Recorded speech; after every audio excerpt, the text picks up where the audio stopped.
ฝึกมันตัวค่าของคนอยู่ที่ผลของงานค่าของการอยู่ที่งานของคนแค่คนดีนะครับคนดีจริงๆนะเขาทำดีเป็นปกติบ่แม่นเขาทำดีเพื่อจะเอาดีแล้วคุณธรรมความดีก็คืออยู่ที่คนดูคนเป็นคนเบิ่งเฮานั่นแหละสิให้ค่าเฮาเองหรือสิด้อยค่าเฮาเองคนเบิ่งสิเด้อุ้ยดีๆนั่นก็เป็นค่าของคนผู้ให้เด้โอ้ยบ่ดีดอกจังซั่นจังซี่นั่นก็แต่ว่าเขาด้อยค่าก็เป็นความรู้สึกของเขาเองนั่นแหละคือตัวจริงของเขาสั่นแหละเฮาสิไปสนหยังกับคำคนแม่นบ่ล่ะเฮารู้แจ้งในธรรมบ่แห้งละอีหยังก็ดีว่ากระทำสิ่งใดย่อมได้ผลกับสิ่งนั้นเฮาสิไปสนอีหยังกับคำไผในเมื่อเฮามาฝึกหัดมาภาวนาหรือว่าให้ทานทำบุญฟังธรรมมันบ่เฮ็ดให้ผู้ใดเสียชีวิตและทรัพย์สินมันบ่ได้เฮ็ดให้ผู้ใดข้อขาดบาดตายสิเป็นเงินมันหยังแม่นบ่ล่ะคนที่ว่านั่นก็นอนอยู่น้ำเฮือนน้ำซ่านนั่นแหละไต่กบไต่เขียดไต่หอยกินอยู่ก้างหอยกินอยู่แม่นบ่ล่ะเจ้าคนจังซั่นสิมาให้ค่าเจ้าของแล้วคนซั่นสิว่าด้อยค่าเจ้าของหรือเอาคนยังโลภโมโทสันเต็มกระบาลนั่นบ่มาเฮ็ดให้เจ้าของเบิดกำลังใจแม่นบ่ซับนั่นแหละ ของไม่ดีขายง่ายเนาะ ของดีขายยากเห็นบ่อีหลีเด้จังซั่นครับของเบิกข่าวดีขายไม่ค่อยได้ข่าวร้ายขายดีแม่นบ่พวกเจ้าว่าแต่ให้สังเกตเบิ่งโดดถ้าอันใดเป็นข่าวร้ายๆหรือคนสินิยมชอบเพราะว่าคนมันสั่งสมเฉพาะสิ่งบ่ดีสิ่งร้ายๆเขาสิฮู้ตัวของเขาบ่เนาะเสพติดข่าวเฉพาะอันข่าวบ่ดีแม่นบ่ล่ะเลิกเกิดกลายเป็นคนที่มีอุปนิสัยไปในทางที่บ่ดีว่าตั้งแต่ผู้ใดเฮ็ดดีได้บัดนี้เพราะว่าตัวเองเข้าไปเสพติดจนฝังหลากลึกเข้าไปในความรู้สึกแล้วผู้ใดเฮ็ดดีก็สร้างสิไปหายกข่าวบ่ดีนะครับมาเป็นเครื่องขัดงานมาเป็นข้ออ้างเป็นเหตุผลหักล้างความดีของคนอื่นเฮาสิไปสนอีหยังกับคำคนเนาะคนที่บอกจริงที่สุดคือคนตายเนาะ แต่ว่าถ้าตายอย่าคิดเด้ว่าจะเป็นคนบอกจริงปีนไปปีนมาปีนมาปีนไปเด้เนาะนั่นแหละจังหวะว่าเฮาเห็นโลกนี่เป็นสารพัดภัยในการเกิดซะเอาตัวรอดเฉพาะตนเถิดมารดาบิดาแม้นจะรักเราเพียงใดก็ช่างเด้อเขาก็หวังดีแบบโลกแต่ว่าก็ปะปนไปด้วยความโรคโกรธหลงอิจฉาริษยาแล้วก็มีความหวังไปในทางที่เหตุให้เกิดนั่นเองบัดนี้เฮาก็เหมือนกันแม้นเฮาสิรักมารดาบิดามากมายถึงใดก็ช่างแต่ว่าเฮาก็บ่อาจสามารถที่จะเอาสิ่งที่ดีที่สุดที่พวกเฮารู้ให้เพิ่นได้เพิ่นต้องสอนเพิ่นเองเพิ่นต้องเป็นเองเพิ่นต้องประสบด้วยตนเองนี่แหละคือธรรมะก็คือความจริงที่ออกจากประสบการณ์ของตัวของเองจึงจะได้ความรู้จริงการได้ยินได้ฟังคือเฮาฟังธรรมมาบ่แม่นว่าเฮาได้รู้แก่นแท้แห่งธรรมเด้การได้ยินได้ฟังสุตตมยปัญญาเป็นเหตุให้การคิดการคิดเป็นเหตุให้การสรุปผลการสรุปผลเป็นเหตุแห่งความยึดมั่นถือมั่นจากว่าผิดถูกบุญบาปชั่วดีนี่เอามาสรุปแต่ว่าบุคคลที่ปฏิบัติได้ของจริงไม่ดีไม่เลวไม่บุญไม่บาปแม่นบ่เป็นเพียงแค่ประสบการณ์ผ่านมาแล้วก็ผ่านไปไม่ควรดึงเอาไว้เหมือนกันกับแรงกระทบจบไปแล้วคือเรื่องของเมื่อวานนี่ 5 ปีที่แล้ว10 ปีที่แล้วนั่นเอิ้นว่าแรงกระทบมันจบไปนานแล้วแต่ว่าถ้าเมื่อไหร่เราคิดถึงเรื่องราวต่างๆหลายๆแล้วเราก็นำเข้ามาใคร่ครวญต่อจึงเรียกว่าแรงกระทบจบไปแล้วแรงกระเทือนนั้นยังอยู่เหมือนดังว่า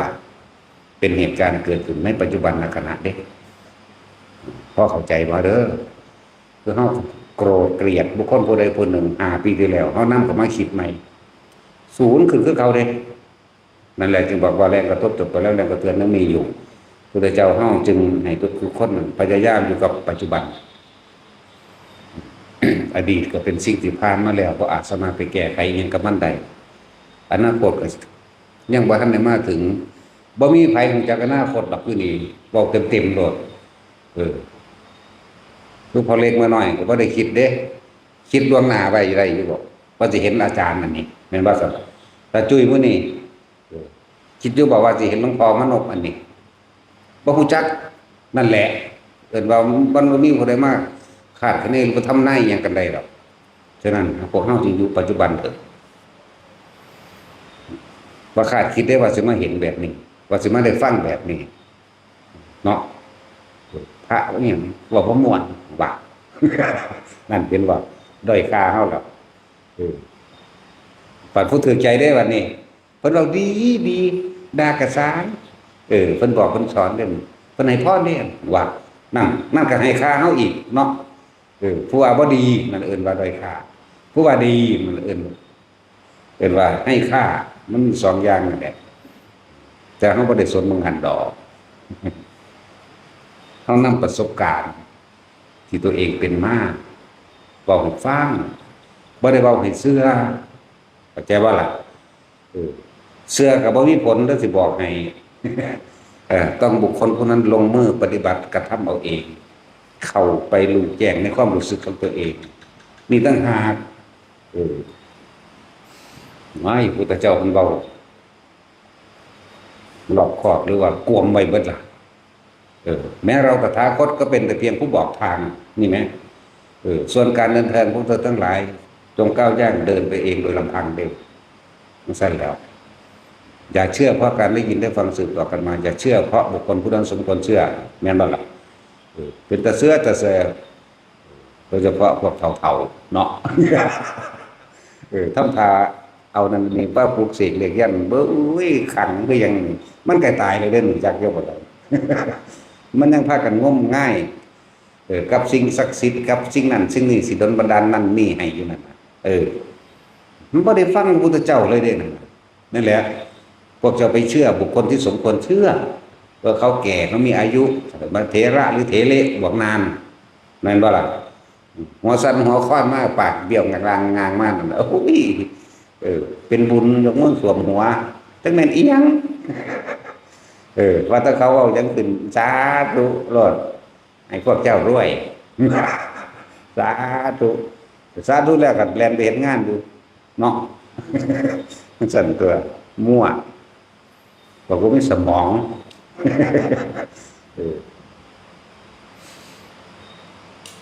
ธรรมะที่เพิ่นสอนมากๆพูนมีหยังกระสร้างทุกสร้างมีเหตุคือเกิดขึ้นจากการกระทำของเฮาผลมันก็ได้เกิดจากการกระทำที่เฮากระทำเองนั้นมันบ่มีสิ่งศักดิ์สิทธิ์ดลบันดาลยังให้ไผดอก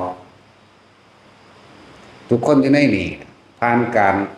ขอหลอกอ่อนวอนมาบ่แห้งแล้วล่ะจุดดอกไม้ถูกเทียนแม้กระทั่งการสะเดาะเคราะห์สะแดะแขะต่างๆโดยการถวายของบูชายันถวายของหมายว่าล่ะโดยการสวดขอยกคำดีกิเลสนั่นแหละคือมาขอมาอ้างมันได้อยู่บ่ล่ะก็บ่ได้แต่มันขอได้ก็บ่คิดมันไกลๆเนี่ยเนาะมันบ่มีคนถูกจักคนอยู่นี่บ่มีผู้ใดยากจนเลยคนมีความสุขเสมอกันเบิดมีหยังก็มีเสมอกันเพราะมันขอคือกันมันบ่ได้ขอต่างกันดอกขอรวย ขอบ่มีโรคขอบ่เจ็บบ่ปวดบ่ป่วยขอบ่พัดภาคนะนั่นมันฝืนความจริงเบิดเด้อฝืนความจริงสัตว์ทั้งหลายต้องเกิดมาแก่ต้องเกิดมาเจ็บ มาปวดมาป่วยแล้วก็พัดพรากจากสิ่งที่รักตายแน่นี่แม่ความจริงมันแม่ทำจริงใดก็ทำใดสิ่งนั้นนี่แม่ความจริงมันแม่มีตั้งหากมีเป็นความจริงแต่สิยอมรับบ่ยอมรับก็สร้างจะก็เดินทางไปสู่ความตายนั่นแหละนั่นแหละอย่าพากันใส่ชีวิตแบบงมง่ายอย่าไปมีความหวังกับผู้อื่นสร้างตัวเองทุกอย่างเกิดขึ้นจากการกระทำของเฮาเด้อย่าไปรอความสำเร็จจากผู้อื่นอีกฟังธรรมพระพุทธเจ้ามันเข้าใจดีๆโลกนี้บ่จีรังยังยืนดอกโลกนี้หาความจริงแท้แน่นอนบ่ได้เขาว่าโลกว่ามันไกลเกินไปเนาะเว้าเรื่องในตนเองเด้อร่างกายของเฮาเอง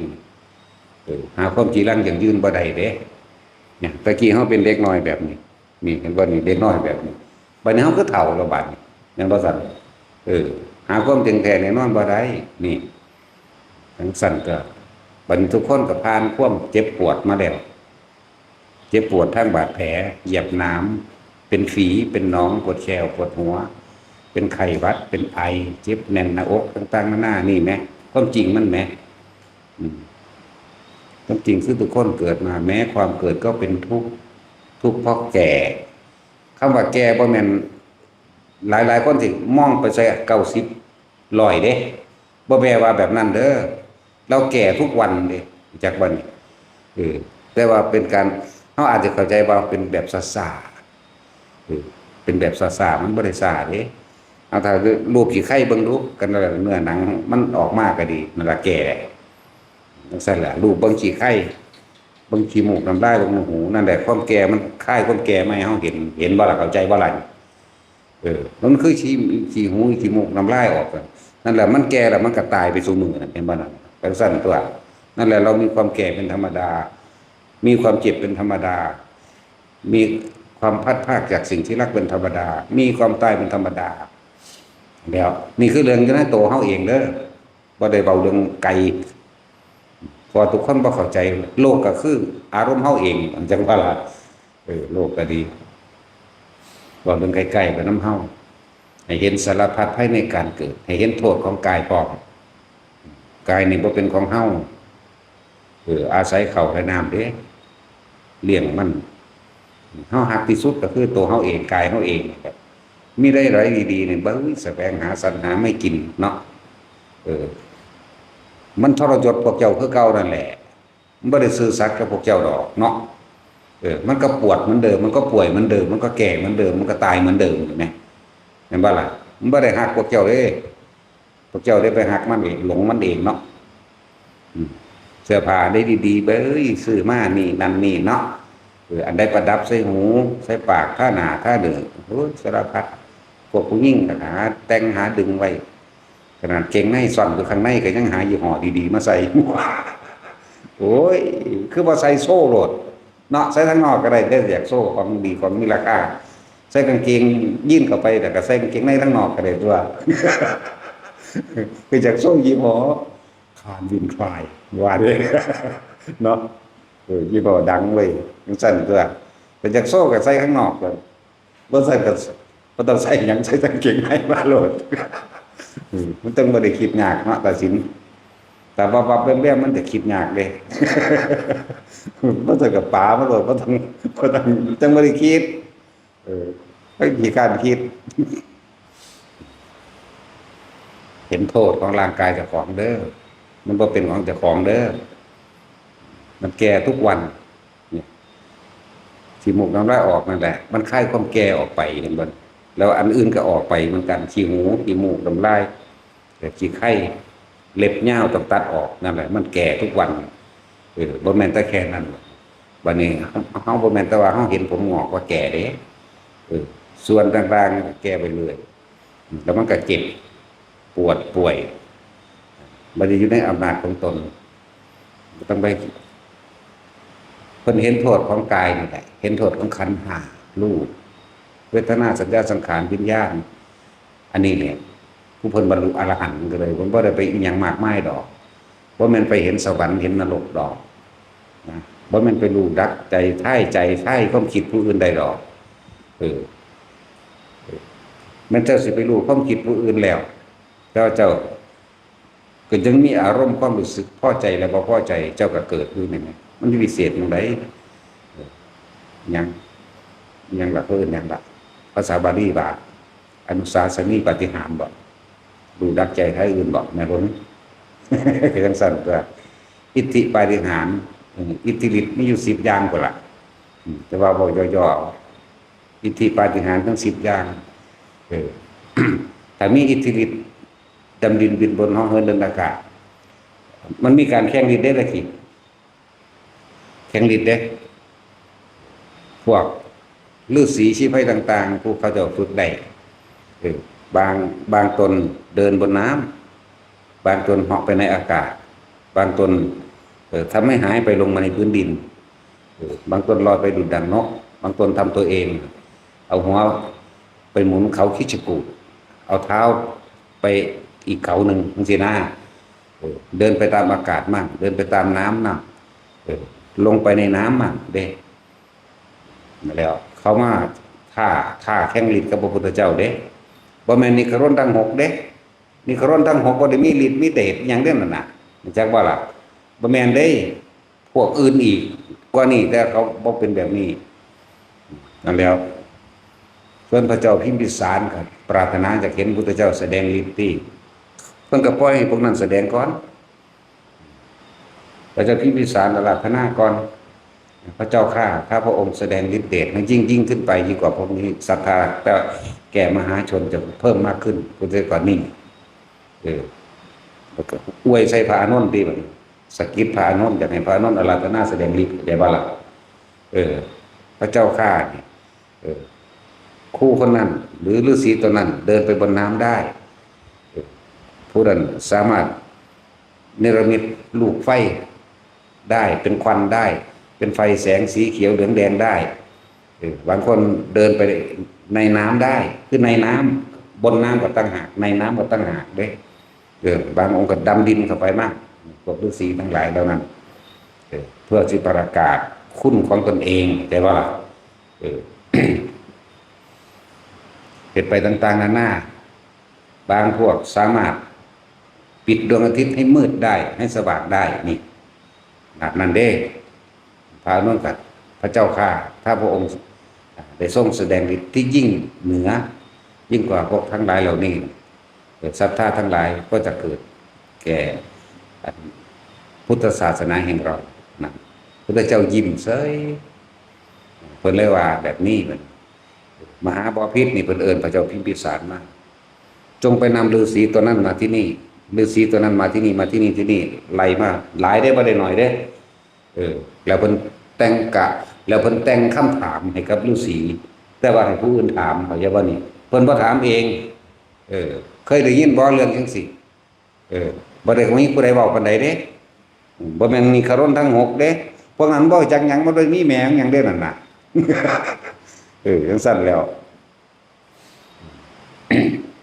เพิ่นก็แต่งให้เสนาอามาตย์ผู้นี้ประพันธ์บทคาถาขึ้นอันนึงให้ไปถามฤาษีตัวนั้นตอบได้โมโหนั่นเพิ่นบอกอานนท์เธอจงดูนะเขาละความโลภได้หรือยังไม่ได้พระเจ้าค่ะถ้ายังมีความโลภอยู่ความโกรธก็มีอยู่ถ้ายังมีทั้งโลภทั้งโกรธอยู่ขึ้นชื่อว่าความหลงในตนเองก็ยังมีอยู่แล้วก็ให้อีกผู้หนึ่งไปถามนี่เพิ่นประพันธ์คาถาเป็นคำถามให้ถามฤาษีตัวนี้ถามตัวนี้โมโหเหมือนกันเบิดแล้วสั้นแล้วเพิ่นก็อธิบายฤทธิ์ทั้งหลายอันก็เกิดจากการฝึกจิตตภาวนาโดยการทำสมาธิอาศัยความยินดีอาศัยความพอใจแต่ว่าพวกเธอทั้งหลายเหล่านั้นพอใจเฉพาะการแสดงฤทธิ์แค่นั้นหวังเพียงแค่ลาภสักการะกลับกลายเป็นความยึดมั่นถือมั่นทำให้เกิดทุกข์มากยิ่งขึ้นไปอีกนะแต่ว่าสำหรับพระพุทธเจ้าเฮาเรียกว่าอนุสาสนีปาฏิหาริย์บทธรรมอันใดที่เราตถาคตแสดงเรารู้แจ้งเห็นจริงเปิดเผยธรรมที่ถูกปิดแต่บัดนี้ย่อมสว่างไสวย่อมทำให้จิตใจของหมู่ที่ได้รับพระสัทธรรมนี้ล่าเริงธรรมะ ต้องเปิดเผยปิดบังย่อมเศร้าหมองเป็นแสดงเห็นบาบันเป็นเพื่อนถามบันเปิ้นเปิดโอกาสผู้ใดมีข้อสงสัยต้องถามภิกษุเราก็ได้บ่ให้ถามเพิ่นโดยซ้ำไปไหมต้องถามภิกษุเราเอาพวกฤาษีก็ไปถามภิกษุองค์นั้นตอบเลยปุ๊บนี่แหละมันก็แกล้วกล้ากว่ากันอย่างนั้นภิกษุทั้งหลายเหล่านั้นบ่คัดบ่ขอเลยมีแต่สาวกของศาสนาเช่นใกล้กันเด้ของมหาวิระจากว่าล่ะใกล้กันอยู่แต่ว่าเขาไปยึดติดในการทรมานตนเพื่อให้พ้นจากทุกลักษณะคล้ายกันแต่ว่าเป็นความยึดมั่นจากบ่ดีเป็นความยึดมั่นถือมั่นว่าคือการทรมานกายเพื่อให้ข้าพ้นอกพระสงสารมีความเห็นเดียวนั้นอยู่แต่ว่าเขาไปยึดในก่อนทรมานกายเห็นบ่นี่เขาบ่เบิ่งใจต่างกันเด้ใจเที่ยงพุทธเจ้าตอบให้เบิดเลยแล้วไก่เที่ยงอยู่ในความผิดแต่ว่ามันมีอยู่ผิดอยู่อย่างหนึ่งคือเป็นหยังคือจังป่าโตบ่ใส่เสื้อผ้าแม่นบ่เดี๋ยวไปทั้งสั้นแล้วความคิดไก่เที่ยงกันนะเหลือแต่ความปล่อยวางทางความคิดต่างหากแต่ว่าทางกายกันบ่ใส่เสื้อผ้าปลาหำจากบ่ล่ะเวลาสิกินอาหารจะเอาผู้หญิงงามๆมาแล้วมาเป็นพระเวลาจะกินอาหารสิเอามือเฮ็ดจังซี่แล้วเขาสิเคี่ยอาหารลงใส่มือผู้นี้ก็โหกินแบบนี้นั่นแหละมันผิดตรงนี้เรียกว่าบ่มีความละอายในกายแต่มีความเข้าใจว่าตัวของนั้นเป็นผู้ปล่อยวางคือเป็นผู้มักน้อยและสันโดษแม้กระทั่งเสื้อผ้าเขาไม่ใส่บ้าไปทั้งสั้นแล้วเขาก็มีข้ออ้างไปอีกถ้าผู้ใดมีกามราคะเกิดขึ้นอวัยวะเพศจะต้องแข็งตัวตั้งสี่เด้เขาเอาไปแข่งกันเลยนะมันต้องป่าหำให้เบิ้งนั่นแหละแล้วผู้หญิงกับป่าคือกันให้เบิ้งแล้วพุ่นกับเพ่งจ้องเข้าไปถ้ามีอารมณ์เกิดขึ้นเห็นว่าถือว่าพวกนั้นยังไม่บรรลุนี่เบิ้งด้วยนะเขายึดในความบรรลุความเด้เสร็จแล้วพุทธเจ้าอธิบายแล้วเพิ่นก็แสดงอริยสัจสี่ทุกสมุทัยนิโรธมาคนบรรลุธรรมบักหลายเลยแม้ฤาษีทั้งหลายเหล่านั้นก็บรรลุนำทั้งสั้นแหละนี่เรียกว่าอนุสาสนีปาฏิหาริย์ธรรมะต้องเปิดเผยปิดบังย่อมเศร้าหมองไม่ผ่องใสไม่เป็นที่ระเริงของหมู่สัตว์ท่านทั้งหลายเหล่านั้นยังทำเพื่อหวังลาภสักการะและชื่อเสียงมันส่วนเราตถาคตก็ได้มีทั้งสั้นแล้วทุกคำถามที่ถามสาวกของคนที่อยู่ข้างๆใกล้ๆบ่มีองค์ใดติดขัดเลยปัญหาคำถามของเด็กอนุบาลเนาะบ่ได้ว่าประถมเด้ว่าอนุบาลเด้นั่นแหละบางคำถามเพิ่นบอกเธอจงทำเช่นนี้เช่นนี้เฮ็ดบ่ได้ที่เนาะหลายอย่างนั่นแหละคือกันคือวังคีสะพระวังคีสะนาตบุตรไปเรียนม่อนเคาะกะโหลกเลยเรียนจบไตรเพศหลายอย่างนั่นแหละแต่อาจารย์ให้เฮ็ดรับเรื่องเลยว่าม่อนเคาะกะโหลกเอากระดูกคนตายนั่นแหละมาจับเบิ่งนี่ลายมันก็ไปรู้ว่าผู้นี้ตายแล้วไปเกิดในนรกมั่งไปเปรตมั่งผู้นี้ไปเป็นเดรัจฉานมั่งเกิดเป็นคนมั่งเกิดเทวดามั่งรู้มันเปิดนี่มันเคาะกะโหลกมันมีสื่ออยู่ดอกมันมีสื่ออยู่สื่อมันนะเฮาก็ได้คือกันนั่นแหละทางบ่สอน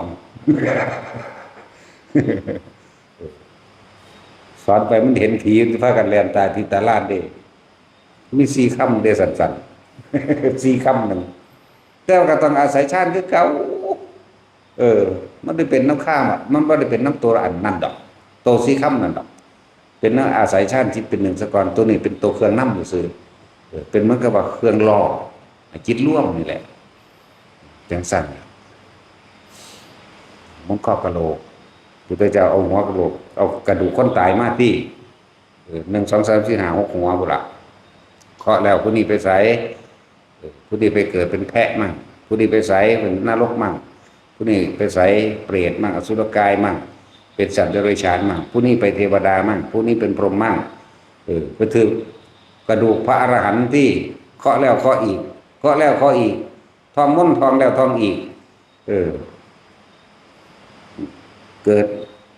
เงื่อสัตว์ออกที่บัดนี้เงื่อหน้าผากออกเงื่อหลักแหลออกก็แปลว่าถ้าไปไหนอยู่บ่รู้นั่นแต่ว่าคนตะกี้มีความสัตย์เด้เป็นคนมีความสัตย์คนจริงบอกบ่รู้คือว่าบ่รู้คือว่ารู้เลยจังสั้นแหละพระเจ้าก็เลยว่าเธอไม่รู้ใช่ไหมนะถ้าพระพระศาสดาตอบให้ข้าพเจ้าจักรู้ไม่นี่พุทธเจ้าว่าตอบให้ได้ว่าเจ้าของกระดูกนี่หัวกะโหลกนี่ไปเกิดใสพอนิพพานบ่แม่นเกิดมันเข้าใจว่าล่ะมันบ่แม่นว่าสิแบบไปเกิดในสวรรค์สันนันสนี่นะเธอพอใจที่จะเรียนบ่พระเจ้าถามพอใจพุทธทัตเราตถาคตสิสอนให้แต่ว่าต้องบวชนะแปลงสันเดบานี่แต่ว่าต้องบวชเพิ่นก็บวชแล้วเพิ่นก็สอนกรรมฐานให้พูนให้ไปท่องอาการ32หมดเด้แต่จังแยกให้เป็นธาตุ4ก็จะว่านี่ตั้งแต่เกศาของโลมาขนนาคาเล็บตันตาพันตะโจนังมังสังนะรู้เอนาติกระดูกกระติมจังยึดกระดูกไล่ไปแล้วแยกว่านี่ส่วนนี้เป็นธาตุดินมีทั้งหมดกี่ธาตุมีทั้งหมดเท่าไหร่จังซี่นะธาตุดินมี20ธาตุน้ำมี12จังซี่นะไล่ออกมาธาตุไฟมีเท่านี้ธาตุลมเท่านี้ลมพัดขึ้นจากเบื้องบนเท่านี้ล่างๆเท่านี้ไล่ไปมากจิตมันร่วมใหญ่ดิมันก็เห็นความบ่เที่ยงของร่างกายเห็นบ่นี่มันเห็นความเป็นอนิจจังเห็นความเป็นทุกข์ของกายนี่ทุกข์เหลือของไว้เฉพาะกายเท่านั้นแต่ว่าใจหาทุกข์บ่ได้หรอกก็เลิกอนิจจังทุกขังอนัตตาทุกข์อันเกิดแก้กายมันเป็นมัญญาของขันธ์ซื่อเป็นเครื่องหลอกเป็นอุปจาระก็ว่าสั่นเพิ่นก็บรรลุอรหันต์เมื่อบรรลุอรหันต์แล้วก็เพิ่นก็มาเปลืองคำปฏิญาณแกบอกเพิ่นก็ว่าพระตถาคตเจ้าไม่ต้องตอบข้าพระองค์ก็ได้พระเจ้าค่ะเพราะข้าพระองค์ได้รู้แล้วก็บอกได้อยู่ว่าล่ะว่าไปเกิดไสเห็นบ่เดี๋ยวบ่มีการไปบ่มีการมาไงเนาะเกิดแต่ว่าแมนบ่เกิดกับบ่แมนมีกับบ่แมนบ่มีกับบ่แมนแม่สั่นก็แต่พวกเฮาจะไปสะออนฤทธิ์เดชบางคนยังหลงงมง่ายในการทำนายทายทักดูหมอดูดวงดูวันเกิดเดือนนั้นปีนี้ยังปียังราศี12นั่นแหมตกปีนี้ข้อขาดตกปีนี้หมากัดตกปีนี้โอ้ยไร้สาระเด้อล่ะน้องแม่นหยังเด้อทิ่มเด้อแหละเรียกว่าวัดกับเขาพระเจ้ากับนมปมเลยมันบ่สัตว์ท่านแล้วถึงว่าพวกเฮาให้เห็นเข้ามาในกายของเองเป็นว่าขันธ์ห้าพวกเฮาอาจจะบ่ทันเข้าใจว่าขันธ์ห้าเป็นหยังดอกไม้หาคูเทียนหาคูทูบหาคูเอิ้นว่าขันธ์ห้าแต่ว่าต้องเอาใส่ขันใบเดียวนี่แหละบ่แม่นเด้ออันนั้นเด้ออันนั้นเป็นเครื่องสักการะบูชาเพราะว่าเฮาบ่มีแนวซื้อระลึกถึงซื่อๆดอกคำว่าขันธ์ห้าตัวนั้นเป็นของสมมุติอันนึงเลยเกิดกลายเป็นประเภทนี้นั่งสมมุติเอาใส่จานใส่หยังไว้ล่ะบ่ใส่ขันอย่างเดียวดอกขันธ์ห้าคือร่างกายของนี่เองเข้าใจว่าล่ะรูปมันถึงร่างกายเนี่ยรูปไม่เที่ยงรูปนี้เที่ยงหรือไม่เที่ยงก็ไม่เที่ยงพระเจ้าข้าไม่เที่ยงหรือเป็นสุขหรือเป็นทุกข์หรือพระเจ้าก็เป็นทุกข์พระเจ้าข้าเห็นบ่สมควรหรือไม่ที่เราจะเข้าไปไม่ควรเข้าไปยึดมั่นถือมันไม่สมควรพระเจ้าข้าเห็นบ่พวกเขาพากันทองเลยแม่นบ่สัตว์แล้วพวกเขาพากันทองเห็นมั้ยในอนัตตลักษณะสูตรนี่แม่นบ่สัตว์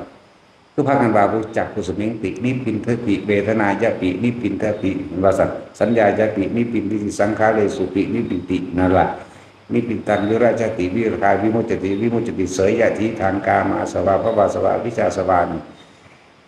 แปลเอาเด้อมันสั่นตัวรูปไม่เที่ยงเวทนาไม่เที่ยงสัญญาไม่เที่ยงสังขารไม่เที่ยงวิญญาณไม่เที่ยง รูปคือร่างกายของเฮานี่บ่ได้เป็นไปตามอำนาจใจที่เฮาอยากให้มันเป็นเด้อมันจะป่วยมันก็ป่วยไปตามภาษามันเด้มันหิวมันก็หิวไปตามของมันเองมันร้อนมันก็ตามของมันแต่เฮาบังคับได้มันก็ว่ามึงจะร้อนมึงจะพอดีแม่นบ่ล่ะมึงจะหนาวมึงจะปวดเหี่ยวเดี๋ยวนี้ไปหอดเฮือนก่อนยังปวดจังซี่บังคับได้บ่ล่ะบ่แล้วสิบอกให้อย่างหนึงคือบ่มีผู้ใดอยากปวดเลยเนาะมันปวดได้จังคิดแบบนี้เนาะสั่นก็นั่นแล้วมันก็เกิดขึ้นเห็นบ่ล่ะมันก็เกิดขึ้นของมันเองนั่นล่ะเลินถ้ารูปไปเที่ยงเวทนาคือความรู้สึกในกายร้อนหนาวก็ยังบ่เที่ยงนี่เป็นเนาะเจ็บไข้ได้ป่วยก็บ่เที่ยงบ่ป่วยยุงสั่นบ่ร้อนยุงสั่นบ่หนาวยุงสั่นแน่สัญญาก็คือความจำในรูปก็สร้างจำในเวทนาคือความรู้สึกก็สร้างจำในสัญญาเข้าไปอีกก็ตามหรือเรื่องราวต่างๆในเข้าไปอีกก็ตามบ่เที่ยงบ่จีรังอย่างยืนทั้งนั้นสังขารคือความคิดก็แปรปรวนไปเป็นธรรมดาบ่มีบ่ได้คิดแซ่อยู่เรื่องเดียวดอกแม่นบ่ล่ะคิดฮอดเฮือนตะเฮือนนั่นบ่มันบ่แม่นดอกคิดฮอดหมาก็ว่าอยู่ตะกับหมาคิดแต่น้ำหมาเรื่องเดียวดอกมีเบิดล่ะทั้งหมูหมาแมวทั้งเฮือนทั้งคนทั้งเรื่องราวต่างๆที่เข้ามากระทบต่างๆของจมูกลิ้นกายเนาะใจเป็นผู้คิดผู้นึกล่ะว่าจังซั่นแล้วยิ่งสังขารก็ยิ่งหลอกลวงยังไงอีกล่ะความคิดนั่นแหละจิตตสังขารตัวนี้บ่ว่าสังขารนี่รวมโลดก็ได้ทั้งนอกทั้งในนั่นแหละกายสังขารกับจิตตสังขารรวมด้วยสังขารคือกันเครื่องปรุงเครื่องแต่งไว้เนาะหั่นก็วิญญาณคือวิญญาณกายเนี่ยรับรู้ความรู้สึกเด้อความรู้สึกร้อนหนาวน่ะบัดนี้วิญญาณใจคือพอใจกับบ่พอใจเด้นี่ตัวร่วมมันอยู่นี่เด้อและถึงว่ารูปเวทนาสัญญาสังขารวิญญาณไม่เที่ยงไม่ใช่เราไม่ใช่เขาไม่ใช่สัตว์ทุกคนบ่เป็นของที่เขาไปยึดมั่นถือมั่นอีหยังกับมันได้เพียงแค่รู้กับมันผู้ใดยึดผู้นั้นทุกข์ผู้ใดยึดผู้นั้นเกิดนั่นแหละมันจะป่วยมันก็ป่วยได้เนาะมีผู้ใดอยากป่วยบ่อยู่นี่บ่มีจักคนเด้บางมันสิป่วยมันก็ป่วยโลดบ่สิปวดหัวก็ปวดไปบ่แควโลดเนาะสิปวดหลังก็ปวดโลดมันมีผู้ใดอยากอยู่บ่มีนั่นแหละจึงบอกว่าทุกอันเราควรกำหนดรู้ตัวทุกกำหนดรู้โอ้ถ้ารู้แล้วมันก็เข้าใจของมันก็เป็นของมันจังซั่นเนาะเฮาก็หาวิธีปรับปรุงมันเอาตัวถ้าร้อนก็ทำให้เย็นอาบน้ำก็ได้เปิดพัดลมก็ได้เนาะแม่นบ่ฮู้ แม่นที่ดอกว่าถ้าร้อนก็ทำให้เย็นน่ะเนาะถ้าหนาวก็ทำให้อุ่นตัวแม่นว่าซั่นหรือสิห่มผ้า ซั่นล่ะแต่จังว่าเฮาปรับปรุงเปลี่ยนแปลงไปตามสภาพคือยอมรับกับมันหาวิธีอยู่ให้ได้อยู่กับร้อนให้เป็นอยู่กับเย็นให้ได้ก็ปรับปรุงเปลี่ยนแปลงกับมันแต่มีบทสุดท้ายคือเฮายอมรับความตายนี่มันก็ละทั้งตัวขันธ์ห้าอันชนทั้งหลายอันสัตว์ทั้งหลายไม่อาจหนีไปได้ในความตายนี้แม้เจ้าจะยินดีหรือไม่ยินดีก็ช่างแต่ความตายนี่หนีไม่ได้เป็นเด็ดขาดเพราะมันเป็นธรรมดาของมันเป็นธรรมชาติของมันรวยก็ป่วยเจ็บแก่เจ็บป่วยตายเหมือนกันสวยก็เหมือนกันขี้เหร่ก็เหมือนกันเพราะว่าที่ร่ำรวยหรือยากจนมีความแก่เป็นธรรมดาเจ็บเป็นธรรมดาป่วยไข้ไม่สบายเป็นธรรมดาพลาดพลาดจากสิ่งที่รักเป็นธรรมดาตายเป็นธรรมดาเสมอกันทั้งหมด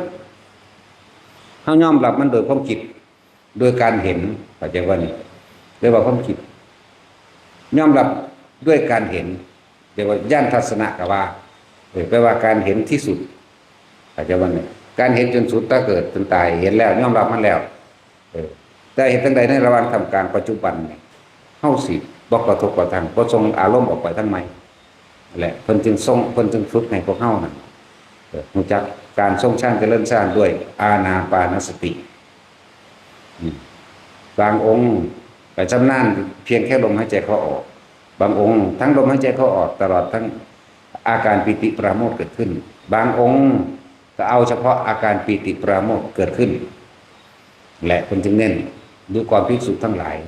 เพื่อเธอจงสร้างหรือว่า มีวิหารธรรมอันใดอันหนึ่งอันเป็นเครื่องอยู่นะ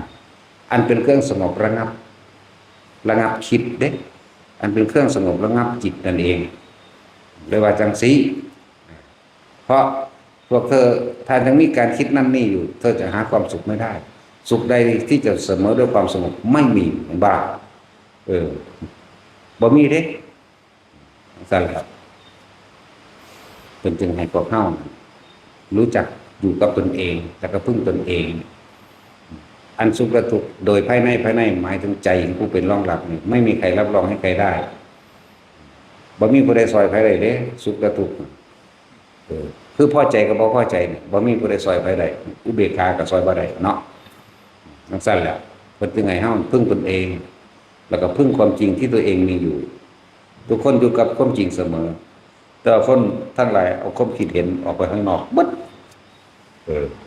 ถ้าบ่อาศัยพระปัญญาของพระพุทธเจ้าพวกเฮาฝึกที่ไหนเรียกว่าฌานิพุทธะการเพ่งอยู่ในฌานแต่ก็เพ่งอยู่ในฌานอันเป็นเครื่องรู้เครื่องตื่นเครื่องเบิกบานเด้เรียกว่าฝึกเฮาฝึกอยู่ในฌานฌานิพุทธะบ่แม่นฌานของหมู่ฤาษีทั้งหลาย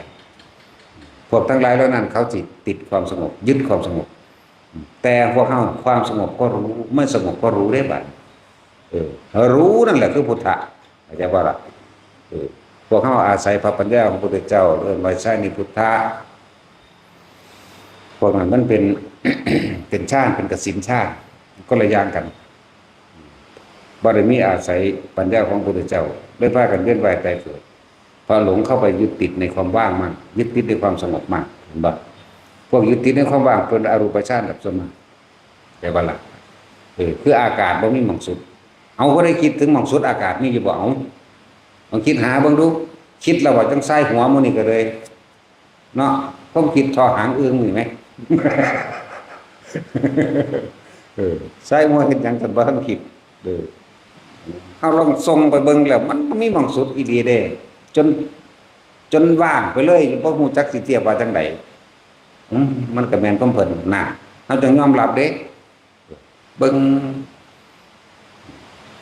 บางทีก็หลับตานึกไปจากบ่นึกถึงความว่างเด้นี่บางทีก็นอนหงายเบิ่งแมงทั้งฟ้าทั้งสั่นแหละเฮ็ดเป็นสุแบบเฮ็ดมาเบิดแล้วล่ะสมากาสามื้อนี้อากาศหาที่สุดไม่ได้คำไทยๆเฮานี่แหละบ่ว่าแต่อากาศสายนั้นใจจะกระดังอยู่ดอก พวกผมติดค่ำดอกอันนั้นอันนี้เฮาเอาความจริงใส่โลดโอ้ยมันบ่มีหม่องสุดเว้าอยู่ผู้เดียวในลึกๆนี่แหละ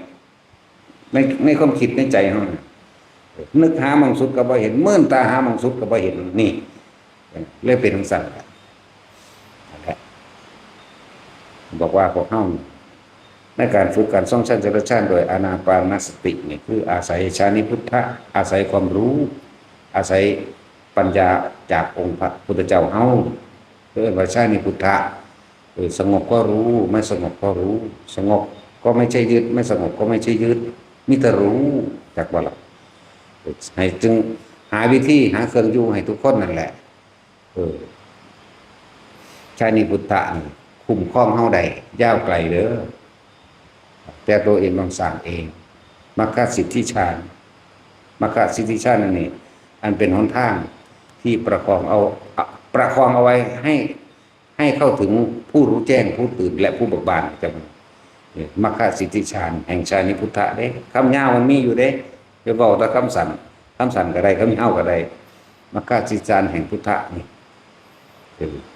คือคนสิบรรลุมันโสดาบันก็จังตกน้ำบ่ไหลตกไฟบ่ไหม้ที่โบราณเพิ่นว่าไว้จังซี่นะเหมือนกันแหละครับพระสังฆิจจะสมณเณรเนาะขนาดเขาเผาแม่เพิ่นน่ะเหลือแต่หม่องทององค์ลงอยู่หม่องเดียวบ่ไหม้แหมซับเปลือเอาเหล็กแหลมไปแทงไปถือปลายตาหางตานิดหน่อยบาดนิดหน่อยนึงดอกมันแผลเป็นอยู่ทุกที่บอกปานเห็น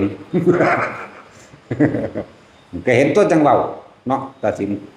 กับตัวคนบ่มีสมองที่ละว่าตัวง่าย พวกบ่เห็นน้ำสนุกตัวเนาะแม่นบ่ล่ะตัวพวกเจ้าเห็นน้ำข่อยอยู่บ่อยู่นี่แต่บ่เห็นก็ตัวได้ตัว น้อยๆอยู่มองนี้เด้อไตตาน้อยๆตาข้างเดียวนี่แหละ ทางซ้ายมีนิดน้อยดอกเป็นแผลเป็นอยู่สั่นแหละพอต่อไปเจาะจนแตกปุ๊บฟงออกไปข้างอยู่ปลายหญ้าค่าบ่ได้มีต่อไม้ต่ำๆดอก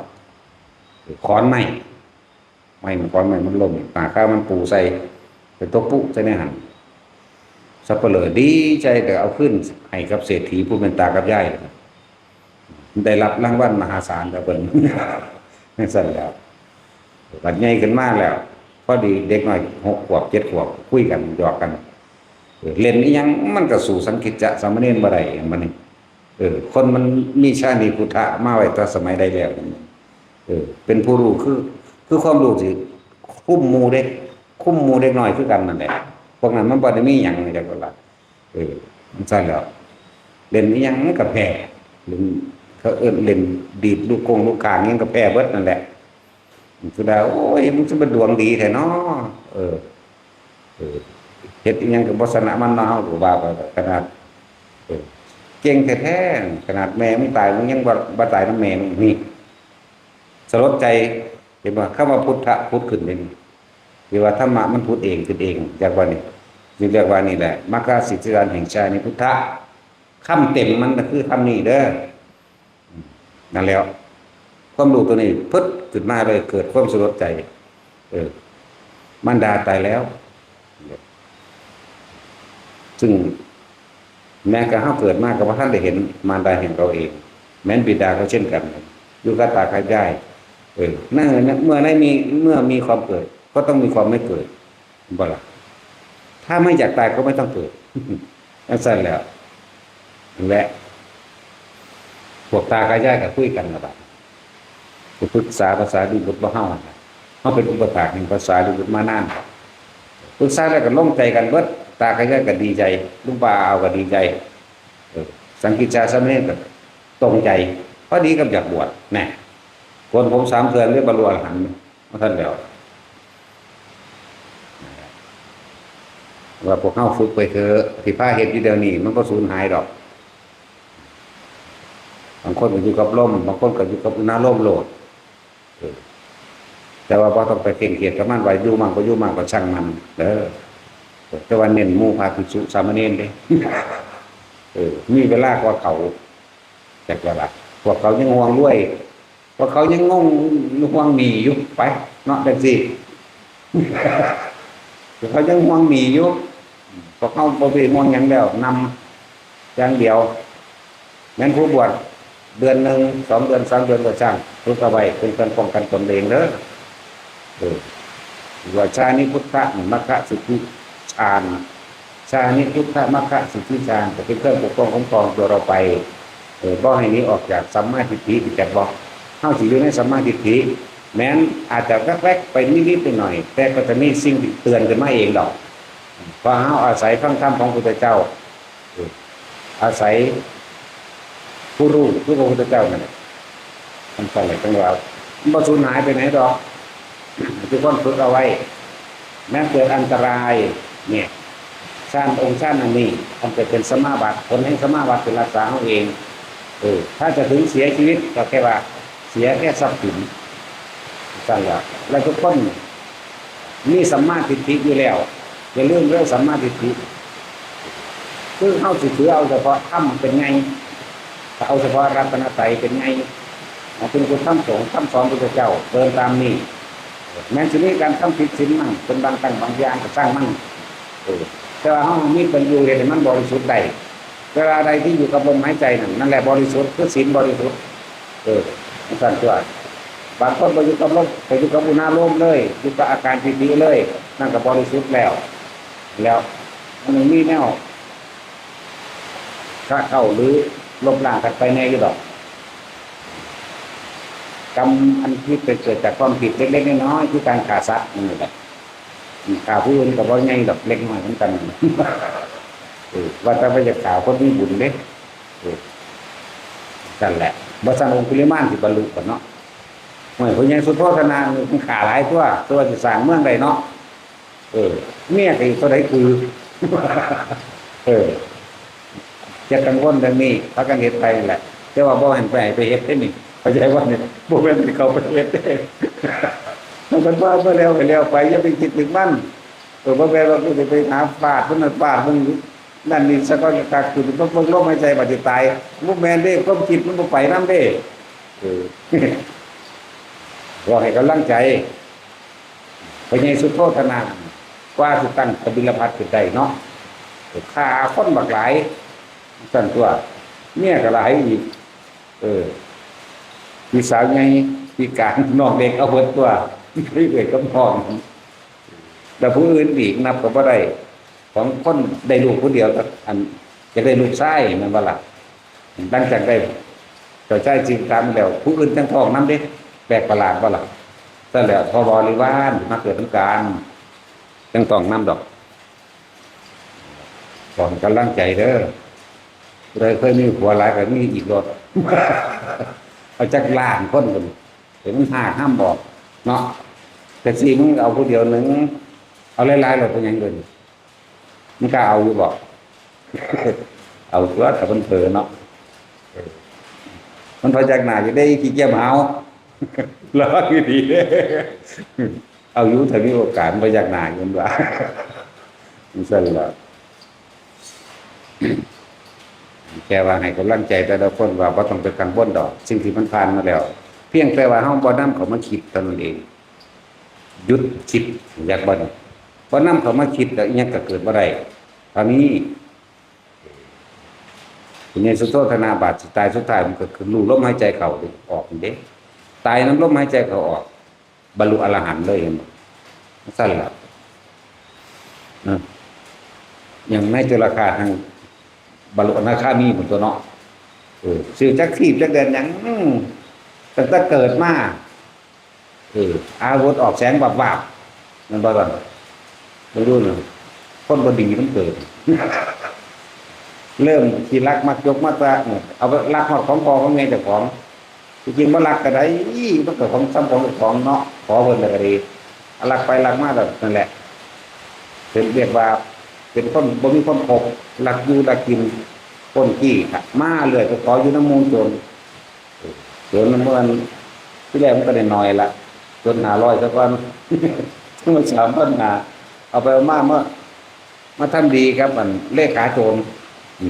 นี่ประวัติของมันในจุลกาศได้นี่ทำบีบแข้งบีบขานวดรับใส่อยู่เป็นปี2 ปีว่าคนใกล้ชิดของหัวหน้าใหญ่หัวหน้าโจรก็เลยดูความเก่งแก่เอารับมันเข้าโม่ซะโหเที่ยมก็มุ่งอีกเนี่ยเพิ่นนี่ว่าสุดท้ายก็นี้บ่คนกรรมดอกพระราชาจับไปเบิด35,000 คนขาบ่หวาดบ่ไหวก็เลยว่าผู้ใดอาสาสิขาโจรเรานี่เห็นว่าเขาเราหยดมูพวกโจรที่เขามานำกัน35,000 คนเขาบ่ทรยศกันเด้เขาบ่ฆ่ากันเองแต่ว่าหมอนี่แหละไอ้ในจุลกาศพวกนี้ยกมือขึ้นอาสาเองเห็นบ่น่ะเลวระย่ำขนาดใดเนาะพระราชาว่าไว้ชีวิตให้ประหารพวกนี้ตั้งตำแหน่งเป็นพิจารให้มันจังสั่นตัวอยู่จังสั่นจนอายุฮอด60ปีละ60ฟัน2 เทื่อ 3 เทื่อมันบ่ขาดที่บ่แม่นราคาโจร35,000เลยขาดต่อไปอีกอยู่เด้ตัวอื่นๆก็ดีเขาก็เลยปลดจากตำแหน่งครับไปอยู่บ้านคนไปเห็นความดีเด้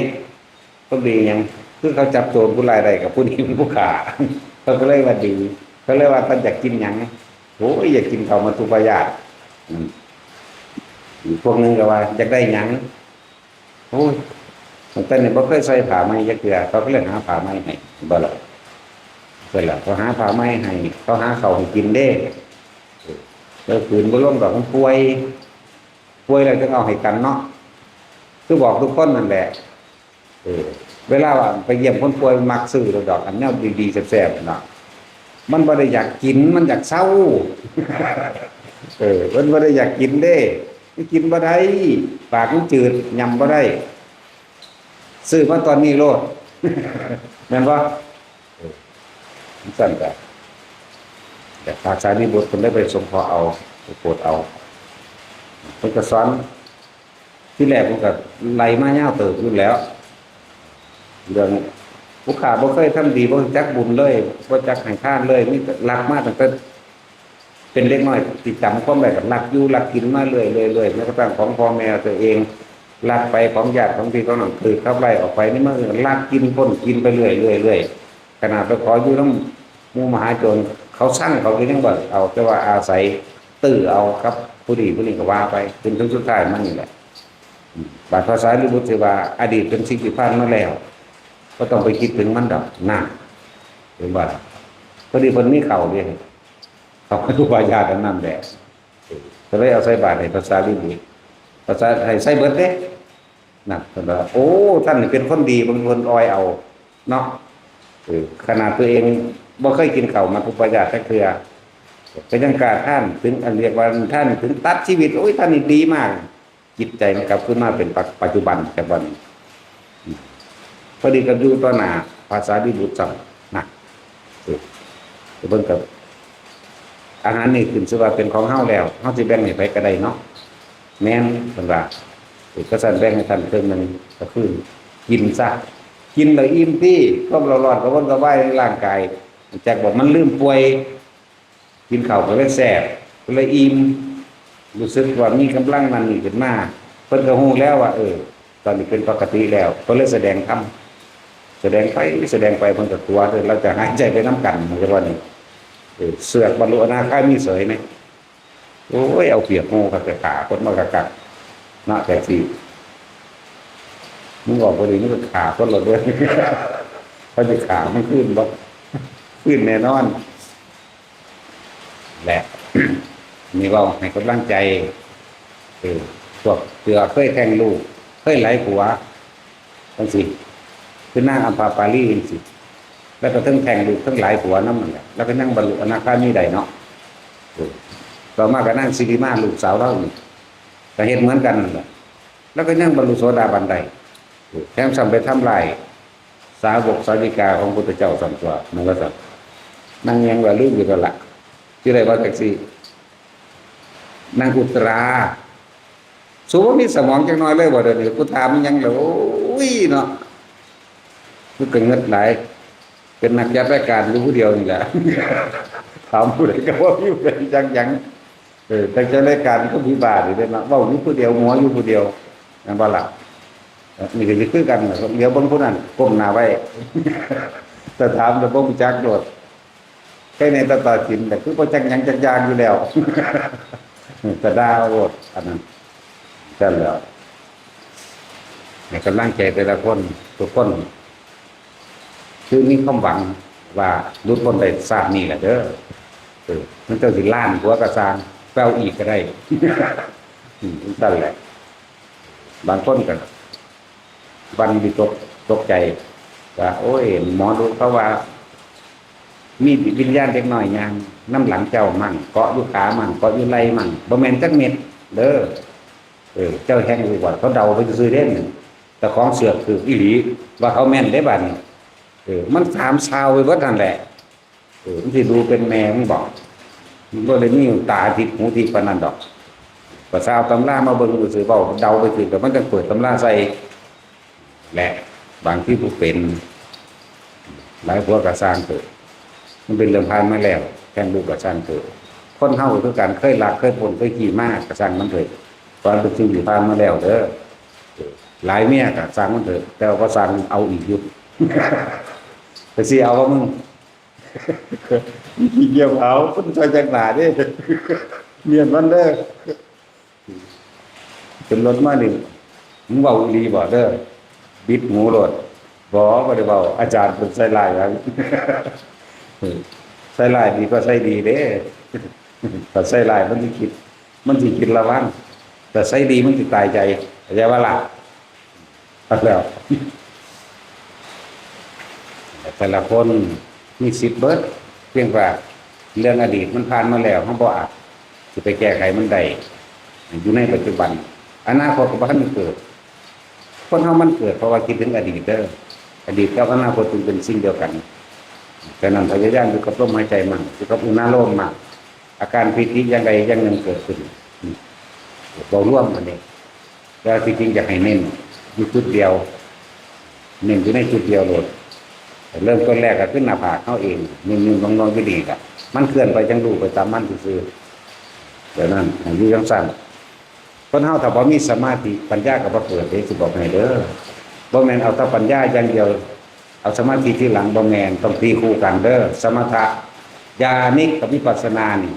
ต้องคู่กันสมถะวิปัสสนาตีคู่กันเด้อจังซั่นแล้ว เรียกว่าความสงบกับการเห็นตามความจริงบ่ภาษาเฮาบ่ความสงบเอิ้นว่าสมถะเอิ้นว่าสมาธิสมถะก็แม่นสมาธิก็แม่นความสงบนี่ภาษาเฮาว่าความสงบจิตตั้งมั่นหรือว่าจิตมีที่อยู่เป็นอารมณ์เดียวเป็นหนึ่งนี่ที่จริงความรู้สึกเดียวนี่ล่ะเด้อที่เว้ามา3-4 ศัพท์เมื่อกี้นี่เด้อความรู้สึกเดียวอยู่กลางหน้าผากเฮาตอนนี้เรียนสมถะก็ใช่สมาธิก็ใช่นั่นแหละจิตหนึ่งก็ใช่จิตตั้งมั่นการเดียวกันกับสมาธินั่นแหละที่ออกสายซับเพื่อจะให้ทุกคนเข้าใจในความหมายบ่อยากให้เป็นหลงเมาวัฏบาลีแต่ว่าล่ะความรู้สึกง่วงๆอยู่นี่นั่นแหละเอามองหันเลยมันสงบแล้วตั้งมั่นแล้วมันจังสิเห็นโดยธรรมชาติของมันเด้ตะกี้เฮาเข้าใจว่าเฮาวิปัสสนาไปเลยอันนั้นมันเป็นการคิดเอาซื่อๆได้น่ะจักว่าน่ะการคิดเอาบัดนี้เป็นโดยบ่ต้องคิดนี่เด้บัดอันใดมันต้องสิเห็นดอกอันใดก็เปลี่ยนไปบ่กี่ลังอย่างลืมเกิดขึ้นดับไปเกิดดับเกิดดับก็ดับก็ว่าไปนั่นแหละนั่นแหละมีบอกว่าแต่ละคนให้มันอยู่นี่ในความสงบแล้วมันยังเห็นดอกว่าสิ่งทั้งหลายทั้งปวงบ่กี่ลังอย่างลืมหาความเปลี่ยนแปลงบ่ได้มีต้องเกิดเป็นธรรมดาต้องดับเป็นธรรมดาไหลเข้าไปจนถึงมันสิเห็นแม้กระทั่งจิตตัวเองคือความคิดก็ยังบ่เที่ยงความคิดที่เฮาเข้าใจว่าเป็นของเฮาอยู่แล้วความคิดที่เฮาเข้าใจว่าเฮาบังคับมันได้อยู่แล้วก็ยังบ่อาจสามารถเป็นบ่นี่ฉะนั้นต้องใส่ความรู้สึกตัวรู้อยู่กับความคิดนี่คิดถึงคนนั้นไปคิดถึงคนใหม่เรียกว่าเกิดดับกับบุคคลผู้นั้นไปคิดถึงงัวเกิดดับกับงัวไปคิดถึงหมาเกิดดับกับหมาไปคิดถึงบ้านเกิดดับกับบ้านเกิดดับเอาไปมาคิดไปจนเบิดคิดเด้เบิดมันสิกลับมาร่วมเองดอกร่วมก็เลยเข้าสู่ความสงบเรียกว่าสุขได้สิ่งเสมอด้วยความสงบบ่มีนั่นแหละมันก็มี2อย่างตีคูณไปตีคูณกันมานั่นแหละอาจจะว่าล่ะบ่แม่นเอาแต่อย่างใดอย่างหนึ่งเด้ถ้าเอาเฉพาะความสงบแบบท่านฤาษีที่ไผทั้งหลายก็ไปเป็นพรหมหรืออรูปพรหมไปแต่เป็นเฮาอาศัยมรรคศีลจารย์แห่งชาตินิพุทธะที่ไว้เด้ออาศัยพระปัญญาของพระศาสดาเป็นเครื่องนำพาและเอาสมาทาน